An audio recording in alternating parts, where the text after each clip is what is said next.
Pastor Henrique Regis, com a palavra. Queridos e amados irmãos, com muita alegria eu quero cumprimentar a todos com a paz do Senhor Jesus, dizer que há uma alegria no meu coração de poder participar desse culto. Eu recebi agora com muita alegria o convite agora no período da tarde do pastor Wesley, que é meu amigo, meu irmão, pessoa que eu tenho um respeito e um amor muito grande, não só por ele, como também pela Emily, pela Jennifer, pelo Joshua, por toda essa família bonita. E através dele eu tenho tido a oportunidade de me relacionar com essa família abençoada. Pastor Samuel, e devagarzinho fui conhecendo outros membros da família e fiquei muito honrado de poder participar desse culto aqui. Obrigado, pastor Wesley. Deus abençoe a todos os irmãos. Alegria de ter aqui também a minha família, que está participando conosco aqui em casa, e o pastor Elias França, que está ali em Jandira, meu irmão, e o primogênito lá de casa, o nosso mentor e instrutor em muitos aspectos e assuntos, e eu mandei para ele o link, e ele está aqui conosco também. Deus abençoe. Muito bom rever pastor Célio. Puxa vida, eu fico tão feliz. Fazia tempo que a gente não estava cultuando, não tinha oportunidade de congregar junto, e nessa situação Deus nos deu essa oportunidade. Isso é muito bom, e é muito bom também ouvi-lo cantando. Deus abençoe, viu? Receba aí à distância o meu abraço de toda a minha família aqui.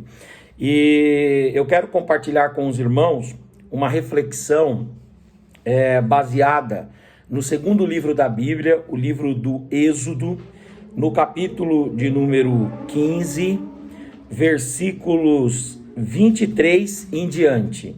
Êxodo 15, 23 em diante. Esse texto é bem conhecido e com base nesse texto eu quero compartilhar com os irmãos algo que Deus colocou no meu coração.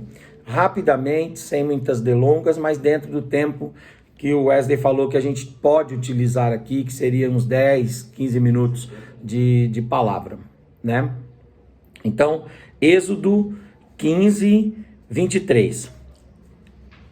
Diz assim: e afinal chegaram a Mara, todavia não puderam beber as águas de Mara, porque eram águas amargas.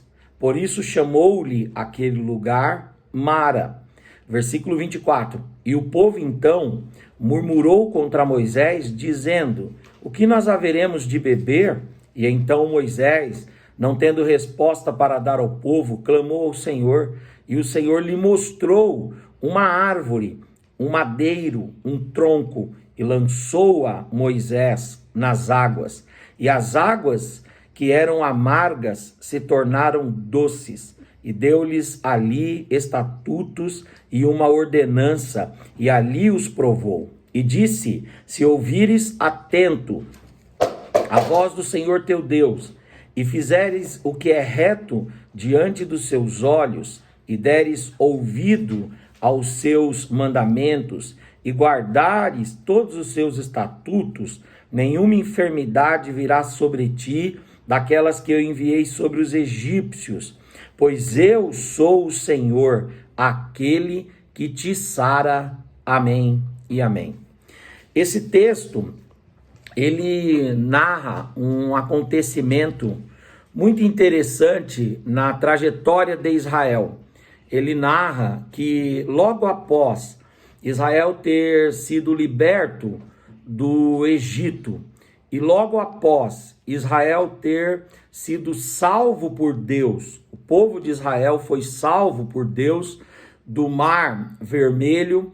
Quando eles atravessaram o Mar Vermelho, houve um louvor, houve um entusiasmo, houve cânticos, danças comemorativas por causa da vitória que Deus tinha dado a Israel ali, assim que Israel foi livre do Mar Vermelho. E a palavra de Deus diz que quando eles terminaram aquele período de cântico, de louvor e de agradecimento a Deus, porque de fato e de verdade eles estavam livres do Egito e também estavam livres do Mar Vermelho, eles olharam para diante deles e eles perceberam que eles estavam no deserto.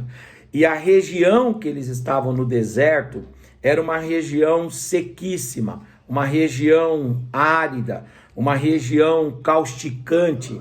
E além de toda a problemática de estarem no deserto, no sentido geográfico, eles estavam também numa situação complicada, porque eles olharam para os tonéis de água, eles olharam para os jarros, eles olharam para as vasilhas, eles olharam para os vasos, e todos os vasos, vasilhas, jarros, todas as talhas que poderiam ser armazenamento de água ou um refil para ser um repousário de água, tudo aquilo estava seco, estava vazio.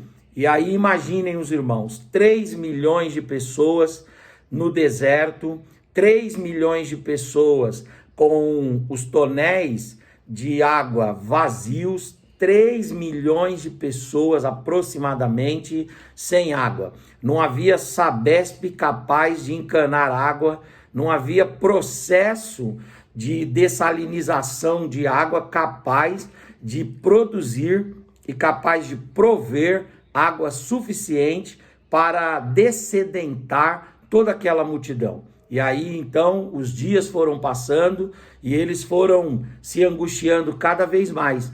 Eles foram se perturbando cada vez mais. Por quê? Porque ali eles perceberam que naquele deserto não havia água. Moisés resolveu então fazer uma caminhada com o povo. E eles finalmente chegaram num território, lá no deserto. E esse território recebeu o nome de Mara. E por quê? Porque ali no deserto eles encontraram uma fonte. Eles encontraram um nascedouro, eles encontraram um olho d'água.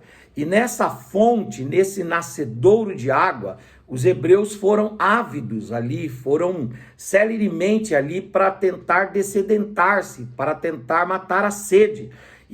Só que quando eles chegam naquela fonte, pegam a água e bebem a água, eles percebem que a água é uma água amargosa. Os comentaristas dizem que esse amargor não é simplesmente que a água ela não tinha as características de uma água potável, que a água potável ela tem que ser incolor, inodora, insípida, mas não era isso, não era que ela tinha um amargor, como se você comesse uma rúcula, por exemplo, que solta ali aquele amargor, aquela acidez, não é isso. Essa palavra amarga, águas amargas, essa palavra quer dizer que aquela água era uma água contaminada. Ela não era uma água potável e ela também era uma água contaminada. Ela era uma água que tinha ali nela algum agente químico, algum ingrediente que talvez decorresse da região, talvez decorresse do lençol freático da qual ela vinha. Sabe lá Deus por quê? Aquela água era uma água contaminada. Então não era simplesmente uma água amarga, porque a água amarga, em nome da sede, você bebe. Uma água que você sabe a qualidade e a procedência dela, ainda que ela não tenha o gosto adequado, ou que tenha gosto, porque a água não pode ter gosto para ter a potabilidade, mas a água, o problema ali não é que ela só é amarga, o problema é que essa palavra amargo quer dizer que nela existe morte, ela causa doença, ela causa perdas físicas, ela causa morte, ela causa destruição. E aí o povo então trouxe para Moisés e diz: Moisés, nós estamos aqui nesse deserto, 3 milhões de pessoas, todos nós sedentos por água, nós encontramos essa microfonte aqui em Mara, mas a água é uma água que ela contém agentes ali nocivos à nossa saúde, nós vamos morrer se tomarmos a água. E diz que o povo então murmurou contra Deus, e murmurou contra Moisés, e se rebelou contra Deus e contra Moisés, dizendo: Deus nos livrou do Egito, Deus nos livrou do Mar Vermelho para nos matar de sede no deserto, para nos deixar aqui, nos permitir morrer de sede no deserto. E aí então o Moisés, quando viu-se apertado pressionado, quando ele viu-se ali acossado por aquela situação, ele foi orar a Deus, ele foi clamar a Deus, ele foi suplicar a Deus. E ele pediu a Deus uma direção, ele pediu a Deus perdão pelo pecado de murmuração do povo. E ele então disse: Senhor, me atende, me dá uma luz aqui. E Deus falou: Moisés, levanta e vai ali numa região do deserto e lá você vai ver um madeiro, lá você vai ver ali uma árvore. Corta um galho dessa árvore e você vai lá na fonte, na onde é o nascedouro desta água, e você vai colocar esta madeira no nascedouro desta água. E vai ser o seguinte: a água vai sair da fonte, vai passar por essa madeira, e essa madeira, ela vai tirar toda a ruína, essa madeira vai tirar toda a doença, toda a enfermidade, essa madeira vai tirar toda a morte que há nessa água e vai trazer para essa água potabilidade, vai trazer para essa água qualidade, vai trazer para essa água a oportunidade dela se tornar útil, cumprir a sua vocação. Ela vai se tornar uma água doce, sarada. E aí o Moisés então corta uma árvore, coloca na fonte, e ali aquela água sai da fonte, passa pela madeira, e a água fica curada, a água fica sarada. Deus curou as águas de Mara através de um galho de uma madeira, através de um galho de uma árvore. Alguns comentadores, um tanto mais céticos, eles dizem que Moisés, no período em que ele esteve no Egito, ele aprendeu técnicas de curandeirismo, ele aprendeu técnicas de medicinas rudimentares, e Moisés aplicou essas técnicas ali, sabendo qual água, qual madeira ou qual árvore seria capaz de sarar aquela água. Mas não foi isso, não é isso que a Bíblia mostra. A Bíblia mostra que o Moisés estava desorientado, pressionado. Moisés estava entrincheirado e acossado pelo povo, porque o povo viu-se ali numa situação difícil, no deserto, sem água. Daí então o Moisés, no seu desespero, clamou a Deus. Deus abriu a sua mente, Deus abriu a sua visão, Deus abriu o seu entendimento, mostrou-lhe um caminho, ele ouviu a voz de Deus, recebeu aquela orientação, cortou aquela árvore e a água foi sarada. Esta mensagem, esta lição nos ensina o seguinte, que Deus, ele nos cura, Deus, ele nos sara, Deus, ele nos liberta, Deus cura as nossas enfermidades. E como é que Deus cura as nossas enfermidades? Como é que Deus nos liberta daquilo que é amargura, daquilo que é amargurado, daquilo que traz amargura? Deus nos cura quando nós também fazemos como Moisés. Quando nós, estando em uma situação difícil, estando debaixo de opressão e de pressão, nós nos humilhamos e vamos a Deus em oração. Vamos a Deus em súplica, vamos a Deus em clamor, vamos a Deus em rogos, vamos a Deus pedindo de Deus uma orientação, uma iluminação para a nossa mente, uma iluminação para o nosso coração. Daqui nós podemos tirar uma lição prática para nós, que é o seguinte: quando nós estivermos doentes, quando as coisas ao nosso redor estiverem doentes, quando as pessoas e as situações ao nosso redor nos pressionarem, há um caminho, há um refúgio, há uma saída, e essa saída é o joelho, essa saída é a súplica, essa saída é a oração, essa saída é o clamor. A exemplo de Moisés, ao longo da história do Antigo Testamento, muitas pessoas que estiveram enfermas, que estiveram pressionadas, que estiveram debaixo de situações bem calamitosas, também se utilizaram desse meio de graça que é a oração. E pelo caminho da oração, essas pessoas foram visitadas por Deus, elas foram consoladas, essas pessoas foram curadas e receberam de Deus uma luz e uma estratégia. Então a primeira coisa que nós podemos perceber é que Deus nos cura. E cura quando? Quando nós, estando doentes ou estando pressionados por alguma coisa, elevamos a Deus os nossos problemas e as nossas aflições.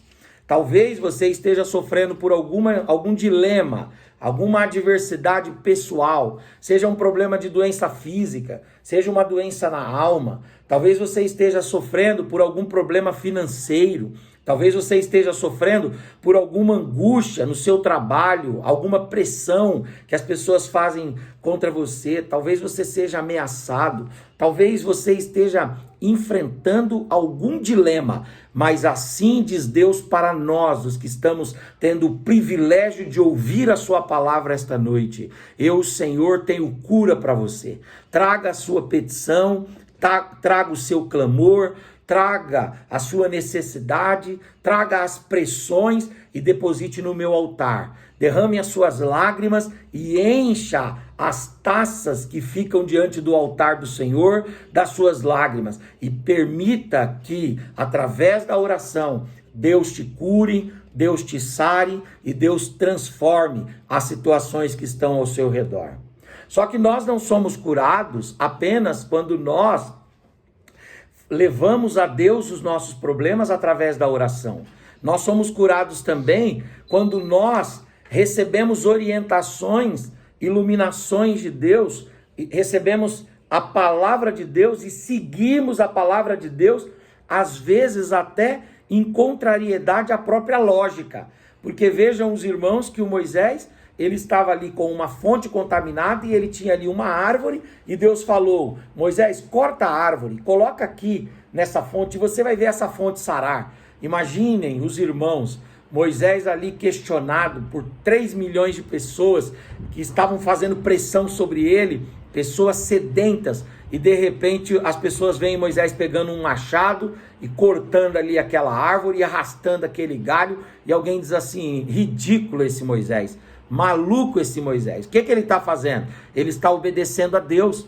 Ele está seguindo a orientação de Deus. Ele está seguindo a palavra de Deus. E quando nós seguimos a palavra de Deus, nós temos que estar dispostos a excluir a lógica. Nós temos que estar dispostos a nos expor, de repente, a alguma situação até de ridicularização, de discriminação, mas nós devemos permanecer com a palavra de Deus, com a orientação de Deus, com a diretriz de Deus. Nós devemos obedecer, seguir com o norte que Deus nos dá. E se nós orarmos a Deus e seguirmos a orientação que Deus nos dá, ainda que isso contrarie a lógica, ainda que isso seja contrário à razoabilidade, ainda que isso ofereça até uma certa oportunidade para as pessoas nos discriminarem, se nós obedecermos, ouvirmos e atentarmos para a direção de Deus, Deus há de nos abençoar, Deus há de nos dar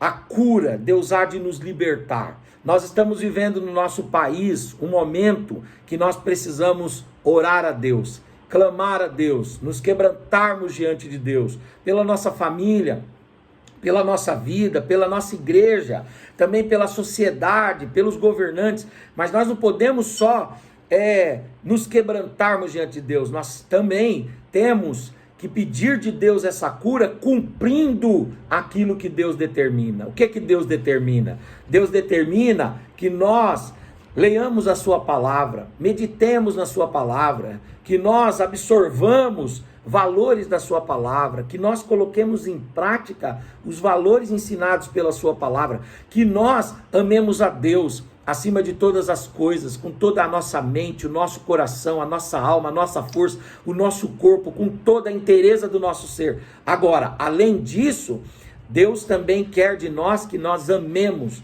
o nosso próximo. É mandamento do Senhor, é ordem do Senhor que nós amemos o próximo, que nós sejamos solidários, que nós sejamos cordiais, que sejamos pessoas que cultivem a bondade, a misericórdia, a gentileza, os atributos comunicáveis de Deus, graciosidade, justiça, verdade, bondade, fidelidade, amor, prudência, tudo isso que são qualidades de Deus, que sejam qualidades doadas por nós ao nosso próximo. E como nós vamos fazer isso? Ou com que força que nós vamos fazer isso? Nós vamos cumprir aquilo que Deus estabelece para nós. Deus quer que nós tenhamos a sua palavra. Deus quer que nós o amemos. Deus quer que nós amemos os outros, sendo solidários, compassivos, misericordiosos, restabelecendo relações, fazendo de tudo para que a família não quebre, para que o casamento não quebre, para que as relações não fissurem-se, fazendo de tudo para que a união permaneça, para que a unidade e a integridade permaneça. Agora, além disso, a vontade de Deus para nós é que nós, recebendo uma orientação específica de Deus, uma iluminação específica de Deus, nós acatemos essa orientação, sigamos essa orientação e vamos cumprir essa orientação.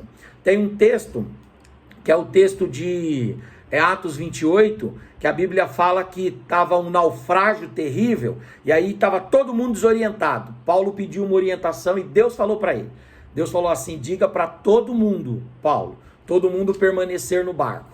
Permanecer no barco, porque aquele que permanecer no barco não vai se perder. E a Bíblia diz que 276 pessoas foram salvas naquele dia porque ouviram a voz do homem de Deus, ouviram a orientação de Deus. Quando a mulher chegou lá para o profeta, ela disse assim: olha, meu marido morreu, vem os credores a levar os meus 2 filhos. Daí então Deus falou através do profeta: entra na casa, fecha a porta sobre você e seus filhos, pede vasilhas emprestadas, deita o azeite nestas vasilhas, e você, atendendo a orientação de Deus, vai sair dessa situação. Eu creio que Deus tem uma orientação para nós. Eu tenho orado, sabe por quê, irmãos? Eu tenho orado para que Deus ilumine os nossos cientistas. Eu tenho orado para que Deus ilumine os nossos médicos. Eu tenho orado para que algum deles ou alguém receba uma intuição de Deus. E essa intuição seja tão forte no seu coração que ele faça o teste, o experimento, ele faça aquilo que ele sente de fazer como se fosse uma ordem de Deus para ele fazer, porque ele fazendo isso, ele vai desenvolver a cura, ele vai desenvolver a vacina, ele vai desenvolver um antídoto, e daqui a pouco nós teremos esse mal cessado e poderemos tocar a nossa vida tranquilamente para a glória do Senhor.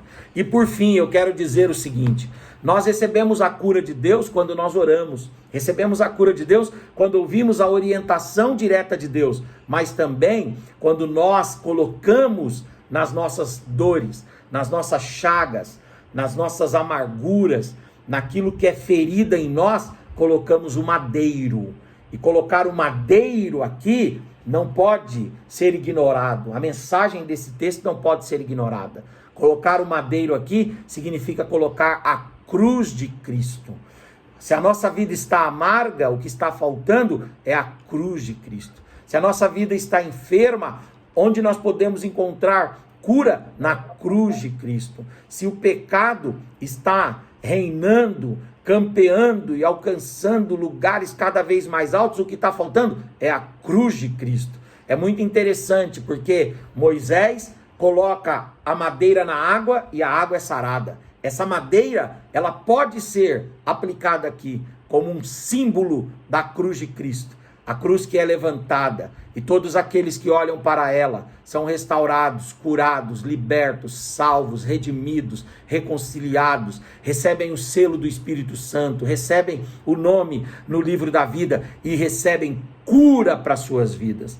Jesus falou em João capítulo 3, que do mesmo jeito que Moisés levantou uma serpente no deserto, e todos aqueles que estavam doentes olhavam para a serpente e eram curados, Jesus falou: também o Filho do Homem será levantado sobre a terra, e todos aqueles que olharem para o Filho do Homem, não importa a causa das suas doenças, não importa a causa da sua amargura, da sua dor, não importa quão amarga seja a sua existência, se esse homem olhar para a cruz, se ele olhar para Cristo, se ele olhar para o sacrifício de Cristo, se ele olhar para a obra redentora de Cristo, do mesmo jeito que as águas de Mara foram saradas, do mesmo jeito que o povo de Israel foi sarado, também esse homem, essa mulher, essa criança será sarada para a glória do Senhor. Daí vem o escritor aos Hebreus e diz: olhando firmemente para ele, que é o autor e consumador da nossa fé. Quando nós olhamos para Cristo, nós conseguimos cura. Quando olhamos para Cristo, nós temos perdão para os nossos pecados. Você está sendo acusado por algum pecado? Eu quero dizer para você, não olhe para você mesmo. Não olhe para a multidão que te acusa. Não olhe para o diabo que te oprime. Olhe para a cruz. Você está se sentindo amargurado, tristonho, para baixo, depressivo, sem esperança? Olhe para a cruz. Da cruz virá a esperança para você. Não uma cruz cheia, não uma cruz carregada. O crucifixo, a cruz para nós, ela não pode ser aquela cruz que historicamente tem sido difundida pela igreja mais velha, como uma cruz cheia, onde o nosso Cristo está ali ferido ainda, onde o nosso Cristo está ali ainda vilipendiado. Não, a cruz que Deus quer que a gente olhe, o madeiro que Deus quer que a gente olhe, é o madeiro vazio. E nós vamos dizer, tragada foi a morte. Todas as cédulas de maldições que havia contra nós foram pregadas no madeiro. E agora nós podemos e temos um motivo de orgulho, de louvor e de celebração ao Senhor, que é a cruz de Cristo. Não a cruz cheia, mas a cruz vazia. Olhe para o madeiro. O Moisés foi iluminado, viu a madeira, colocou a madeira na água e a água foi sarada. Olhe para o madeiro. Coloque o madeiro na sua vida, coloque a cruz de Cristo, coloque a vida de Cristo, coloque a ressurreição de Cristo, coloque o sacrifício de Cristo na sua vida e você também vai ser sarado. Há uma cura de Deus para você, há uma cura de Deus para a nossa nação, há uma cura de Deus para a nossa família, há uma cura de Deus para a nossa casa. Eu creio que há uma cura de Deus para nós. O Brasil, o mundo todo vai experimentar a cura de Deus quando todo mundo olhar para a cruz, porque é da cruz que nós podemos sorver vida, paz e redenção para a glória do Senhor. As águas de Mara foram transformadas em águas doces. Quando nós olhamos para a cruz, a nossa vida, que é sem sabor, passa a ter sabor, passa a ter doçura, passa a ter bondade, passa a ter sentido, passa a ter significado. Quem olha para a cruz recebe saúde para o seu corpo, para a sua mente, para a sua alma, para a sua história e para a sua vida. Que Deus em Cristo abençoe cada um dos irmãos.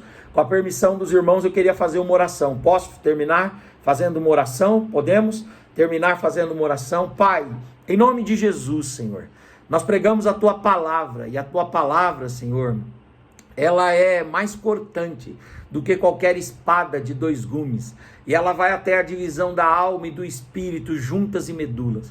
A Tua palavra, Senhor, ela é apta para discernir as intenções do coração. Nós pregamos a Tua palavra, e a Tua palavra é como um martelo que vai quebrando toda a resistência, todo o enrijecimento, toda a dureza, toda a insensibilidade, toda a oposição. Nós pregamos a Tua palavra, e a Tua palavra é como labareda, Senhor, como labareda que vai purificando-nos, vai limpando-nos, vai, ó Deus, nos transformando, nos refinando para a glória do Teu nome. Nós pregamos a Tua palavra, e a Tua palavra, Senhor, ela é como água que adentra, Senhor, nas ranhuras secas, nas ranhuras, Senhor, sedentas da nossa alma, e traz alívio, traz refrigério, traz paz, traz alegria, e traz vida, e fertilidade, produtividade, e crescimento, e expansão, e folhas, e frutos, e perfumes, e doçuras, e alimentos, Senhor. A Tua palavra é assim para nós. E nós pregamos a Tua palavra que o Senhor cura. O Senhor cura quando levamos a Ti as nossas dores.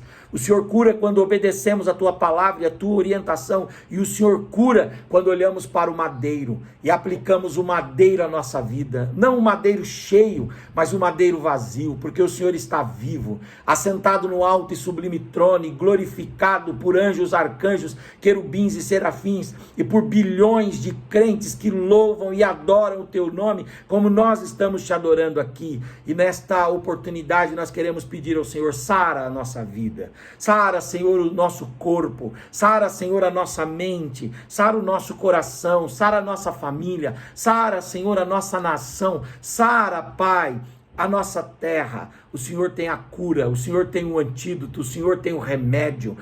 Pai, em nome de Jesus, libera a cura para louvor, honra e glória do Teu nome. Nós oramos assim, abençoando, Pai, todos que estão participando desse culto, Senhor, online. Também oramos por aqueles que estão representados, que os seus filhos estão lembrando e trazendo à mente agora. Visite a cada um, os familiares de perto e de longe também. Que a tua bênção e a tua graça repouse sobre nós. Oramos assim em nome de Jesus e te agradecemos, Senhor. Amém, Pai. Amém. Meus irmãos, muito obrigado. Deus abençoe vocês em nome de Jesus. Obrigado, pastor Wesley. Deus abençoe. Amém, pastor Henrique. Muito obrigado. Deus continue.